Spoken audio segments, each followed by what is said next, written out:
আজকে আমরা যে বিষয়টা নিয়ে আলোচনা করব সেটা হলো আমরা রেগিং কিভাবে নিরাপদে করতে পারি।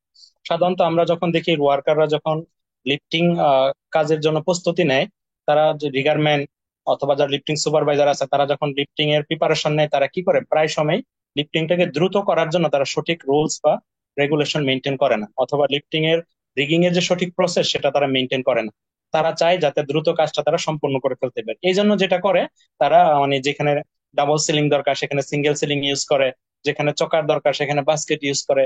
এরকম অনেক তারা শর্টকাট করতে চায়। আর অনেকের নলেজেরও ল্যাকিংস আছে, এই কারণে তারা আসলে এই সঠিক ওয়েটা তারা জানে না অথবা তারা মেনটেন করতে চায় না। কিন্তু আমাদের কাজ কি, আমরা যারা সেফটি প্রফেশনাল আমাদের কাজ হলো তারা এই রিগিংটা সঠিকভাবে করছে কিনা এটাকে আমাদের ওয়াচ করা অথবা অবজারভেশন করা। যদি কেউ ভুল পদ্ধতিতে রিগিং করে কোনো দুর্ঘটনা ঘটলে সে যেমন ক্ষতিগ্রস্ত হবে, এর দায়ভার কিন্তু সেফটির উপরও আসবে। লিফটিং এর সময় সেফটি রেসপন্সিবল হিসেবে থাকবো, আমাদেরকে অবশ্যই এটা মেনটেন করতে হবে যে তারা সঠিক প্রসেসে রিগিংটা করলো কিনা।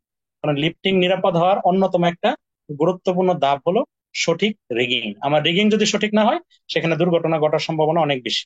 তাহলে আমরা এখানে একটা দেখতে পাচ্ছি, আমরা যদি এই শেপের ধরলাম, এই ধরনের কোন শেপকে যদি আমরা লোড লিফটিং করার জন্য রিগিং করি, সেক্ষেত্রে কখনোই আমরা এরকম সিঙ্গেল, ঠিক আছে, বাস্কেট ইউজ করবো না, কারণ সিঙ্গেল বাস্কেট খুবই বিপজ্জনক এবং এটা কখনোই কখনোই ব্যবহার করা যাবে না।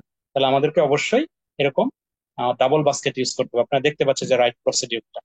আচ্ছা, অনেক সময় আমাদের হুকের সাথে আমরা সেকেলের মাধ্যমে চারটা সিলিং আটকায় রাখি। এটা কারণ কি? কারণ হলো আপনারা দেখতে পাচ্ছেন এখানে চারটা সিলিং আছে। কারণ হলো এখানে আমাদের রিগিং করতে যাতে সুবিধা হয়, বারবার যাতে আমার সিলিং গুলা খোলা না লাগে। তো এই কারণে আমরা চারটা সিলিং কি করি, আমরা হুকের সাথে ক্রেনের হুকের সাথে অনেক সময় অ্যাটাচ করে রাখে, যদি অনেক ধরনের অনেকগুলা লোড কন্টিনিউয়াস উত্তোলন করতে হয়। তো এই ক্ষেত্রে আমরা যদি দুইটা সিলিং ব্যবহার করি, কারণ এক এক ধরনের লোড তো এক এক রকম, যদি আমি রেক্টেঙ্গুলার অথবা আমি যদি কিউব আকৃতির কোনো লোড উত্তোলন করি, সেক্ষেত্রে আমার চারটা সিলিং ই লাগে। বাট যখন আমি পাইপ বা এই পাইপ জাতীয় কোনো কিছু বা রড স্টিল বার এগুলো উত্তোলন করি, সেখানে কিন্তু আমার চারটা সিলিং লাগে না। তো এখন আপনি দেখেন এই পাইপে আমরা দুইটা সিলিং ইউজ করছি। এখন এই দুইটা সিলিং কিন্তু আমার আনইউজড অবস্থায় আছে। তাহলে এটা আমি কি করব, এই আনইউজড সিলিং গুলাকে আমি তার যে উপরের যে মাথাগুলো এগুলো যেন ঝুলন্ত অবস্থায় না থাকে, আপনারা দেখতে পাচ্ছেন এখানে ঝুলন্ত অবস্থায় আছে, ঝুলন্ত অবস্থায় রাখা যাবে না। এটাকে ঘোরায় এনে আমাকে হুকের সাথে কি করতে হবে, লাগাই দিতে হবে। আপনারা এখানে লক্ষ্য করতে পারছেন যে হুকের সাথে লাগাই দেওয়া হয়েছে। তো এটা হলো সঠিক প্রসেস। তাহলে আমরা কি বুঝতে পারলাম যে এখানে ভুল কোনটা সঠিক কোনটা? ক্লিয়ার? কোনো কোয়েশ্চেন আছে কিনা? জি জি না, ভাই, বুঝতে বুঝতে পারছি। পারছি। যদি আচ্ছা, সুবিধা হয় তাহলে আমরা যদি চারটা লাগাই দেবো, আর যদি না হয় তাহলে আমরা এইভাবে উপরে উপরে আটকে দেবো নাকি? হ্যাঁ, অর্থাৎ ভালো হয় যদি আমাদের দুইটাই হয়ে যায়, আমরা কখনো চারটা সিলিং লাগাবো না।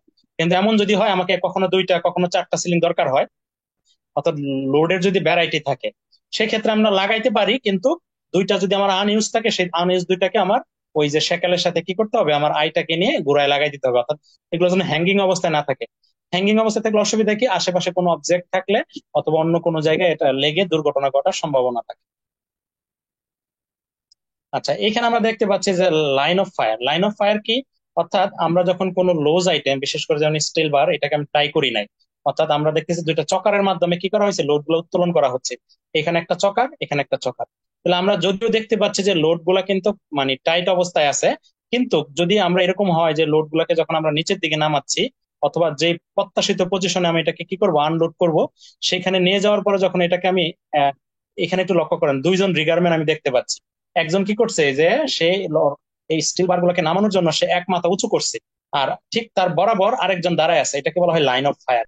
ঠিক এই লাইন অফ ফায়ারে কেউ থাকতে পারবে না। অর্থাৎ আমরা কখনোই কোনো একটা লোডকে হ্যাঙ্গিং অবস্থায় থাকা অবস্থায় এটাকে কি করব না, আমরা আনসিলিং করব না। আমাকে অবশ্যই এটাকে প্রপার ভাবে আমাকে আনসিলিং করার নিয়ম হলো এটাকে প্রথমে কি করতে হবে, আমাকে নামাইতে হবে। তাহলে রাখতে হবে এটাকে। এখন এরকম হইতে পারে যে লোড গুলো অনেক ভারী, সেই লোড গুলাকে আমি সরাসরি মাটিতে বা ফ্লোরে রাখতে পারবো না, কারণ মাটিতে বা ফ্লোরে রাখলে কি হবে, সিলিং গুলোকে আপনি বের করতে পারবেন না, আপনার বের করতে কষ্ট হবে।